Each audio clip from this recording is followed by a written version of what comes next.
Bom, pessoal, nessa sequência de aulas, a gente vai tratar da transformada Z, que é um tipo de transformada análoga à transformada de Laplace, mas aplicada para sinais discretos, que por sua vez a gente pode então usar o computador para fazer cálculos com eles, como por exemplo a filtragem digital que a gente vai ver no final desse capítulo.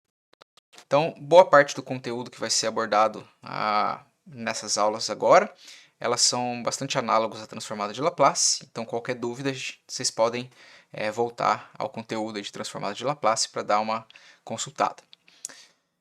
Então, a gente viu em aulas anteriores, né, que para um sistema linear variante no tempo contínuo, esse sistema pode ser completamente caracterizado pela convolução. Então, a gente sabe que para computar o sinal de saída contínuo, a gente tem a convolução entre o sinal de entrada contínuo e a resposta ao impulso do sistema. Por outro lado, se o x de t, o sinal de entrada, for um delta de t, um impulso unitário, então a saída vai ser a própria resposta ao impulso do sistema. E a gente viu em aulas anteriores o que acontece quando a gente entra com um sinal exponencial no meu sistema. Então, se o x de t for um sinal exponencial, o que a gente tem na saída, aplicando a convolução, é o que está nesse box aqui, e a gente sai com a própria exponencial multiplicada por um termo aqui que é dado por essa integral. E esse termo ele vai ser uma amplitude complexa, certo? Que é dado por esse h de s. Então ele vai ter magnitude e fase, por exemplo, mudando, portanto, a nossa exponencial. Então esse h de s é exatamente essa integral que está ali, certo?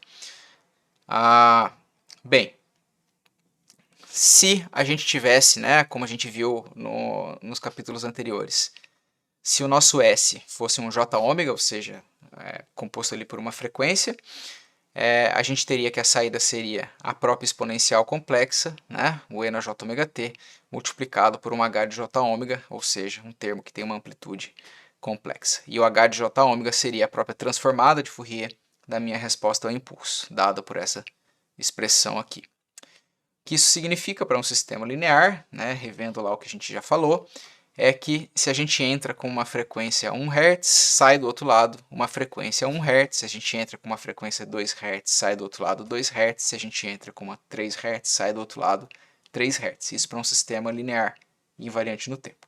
A diferença entre a entrada e a saída é dada por esse termo aqui, que é uma amplitude complexa que vai escalonar a saída. Vai ou mudar a fase, ou mudar a amplitude, ou ambas, né? Então aqui a gente vê que existe uma mudança de fase, nesse caso aqui do 2 Hz, e no caso do 3 Hz tem uma mudança de amplitude, e ambas as coisas também podem acontecer, mudar a amplitude e mudar a fase. Beleza, então isso é uma pequena revisão de sistemas contínuos, né? O que acontece quando o meu sistema é discreto? E eu fiz essa revisão exatamente porque o que acontece é muito simples. Então, se a gente tiver um sistema linear invariante no tempo discreto, esse sistema também pode ser completamente caracterizado pela convolução linear. E essa convolução linear é dada por essa expressão aqui. Então, a gente vai ter que a saída discreta vai ser a convolução linear entre a entrada e a resposta ao impulso. Se a entrada for um impulso, então a saída vai ser a própria resposta ao impulso discreto. E o que acontece então se na entrada eu colocar uma exponencial discreta, né? A gente aplica o somatório de convolução agora, porque agora os meus sinais são discretos, e o meu x de n é esse e na j ômega n. Então, se eu aplicar o somatório de convolução, que é dado por essa convolução aqui, com somatório de m igual a menos infinito até mais infinito, eu tenho aqui dentro o h de m e o x de n menos m. Só que o x é essa exponencial, certo? É um e na j ômega de n menos m, que é o argumento do meu x aqui, meu sinal de x. Bem, se a gente separar essas exponencial complexa aqui, a gente vai ter o somatório, h de m, e na j ômega n e o e na menos j ômega m, certo? O segundo termo. O n aqui, essa segunda parte aqui do somatório, ele independe, né, do índice aqui dentro do somatório, que é o m, certo? Então a gente pode tirar esse segundo termo para fora, que é exatamente o sinal que entrou, e a gente tem aqui, multiplicando o sinal que entrou, esse somatório aqui do HM e na menos J ômega M, certo? Então, de novo, aparece aquele termo ali, que ao invés agora de ser uma integral, como no caso anterior, agora é um somatório, certo? Então, a gente pode escrever isso dessa forma, que a minha saída vai ser um E na J ômega N, que é o original, multiplicado por um H. E esse H aqui vai ser exatamente esse somatório H de N, E na menos J ômega N. Então, se vocês olharem ali, o H de J ômega é exatamente esse termo aqui dentro do somatório. Então, se a gente fizer a coisa de uma forma um pouquinho mais geral, por exemplo, fazer o nosso x de n ser, ao invés só do E na J, ser um Rn E na J ômega n. Ou escrevendo isso aqui de outra forma, a gente pode escrever um z elevado a n, no qual o z é exatamente o R E na J ômega, certo? É só uma forma diferente de escrever, mas se a gente fizer isso, a gente obtém, aplicando de novo o somatório de convolução, o somatório está aqui, HM, Z de N menos M, a gente separa os dois termos, o Zn e o Z de menos M, e aí a gente obtém o Z de N e esse somatório aqui, certo? Bem, a transformada Z de um sinal discreto é definida por esse somatório aqui. Então, a gente tem a transformada Z de um sinal x de n, é o somatório de n de menos infinito até mais infinito de x de n, z elevado a menos n. Essa é a definição, então, de transformada Z.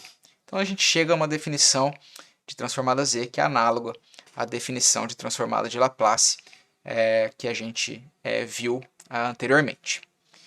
Então, essa é a definição, ela vai aparecer ao longo desse capítulo várias vezes, não se preocupe em decorá-la agora, não precisa saber isso de cor, né? A gente vai ver isso muitas vezes ao longo desse capítulo. Então, baseado no que está escrito aqui nessa expressão, a gente pode escrever que o y de n é o z de n, h de z, no qual o h de z, né, é esse somatório aqui, aqui saiu um x, desculpa, deveria ter saído um h de n, z de menos n, que é a própria definição da transformada Z. E a gente tem esse tipo de região de convergência aqui, e eu vou falar mais dela nas próximas aulas, mas a nossa região de convergência agora, diferente do que acontecia na transformada de Laplace, em que a região de convergência eram faixas aí paralela ao eixo imaginário, agora a gente tem regiões de convergência dadas aí por círculos, né? Então, a região de convergência vai ter a ver com anéis no nosso plano real e imaginário, tá? E por que que são anéis? Porque essa variável z aqui é dada por essa expressão, R E na J ômega, e essa expressão aqui tem exatamente a ver com um círculo, né? Então, o E na J ômega faz o círculo e o R vai dar o raio desse círculo, tá? Por isso a nossa região de convergência vai ser esses anéis aí concêntricos, ou vai estar para lá do anel, ou vai estar entre dois anéis, etc. Ou para dentro de um anel, tá? Mas a gente vai ver isso com calma nas próximas aulas. Só queria que vocês tivessem essa intuição mais ou menos clara. Bom, a gente viu a relação também nas aulas passadas entre a transformada de Laplace e a transformada de Fourier. E a gente viu que, dada a definição da transformada de Laplace aqui por essa integral, né, a gente viu que a transformada de Fourier, a transformada de Laplace, desculpa, equivale à transformada de Fourier do x de t multiplicado pelo e na menos sigma t. Tá? Então isso aqui, se vocês têm dúvida, vocês podem voltar lá à primeira aula de transformada de Laplace, mas algo similar vai acontecer com a transformada Z. A gente viu que a transformada de Laplace ela era um pouquinho mais abrangente que a transformada de Fourier, né, exatamente por incluir essa exponencial aqui. E Na prática, a gente acabou sempre usando mais a transformada de Fourier, e isso vai continuar sendo válido, a gente vai usar muito a transformada de Fourier ao longo do curso. E a gente também viu que a transformada de Laplace se aplica aí a algumas classes de problema para os quais a transformada de Fourier não tem solução, não se aplica, como a análise de estabilidade e de causalidade. E isso também vai acontecer para a transformada Z, certo? Só que para sinais discretos. Então, a transformada Z é dada por essa expressão aqui, né, o somatório de varrendo todas as amostras de menos infinito até mais infinito, do x de n multiplicado pelo z elevado a menos n.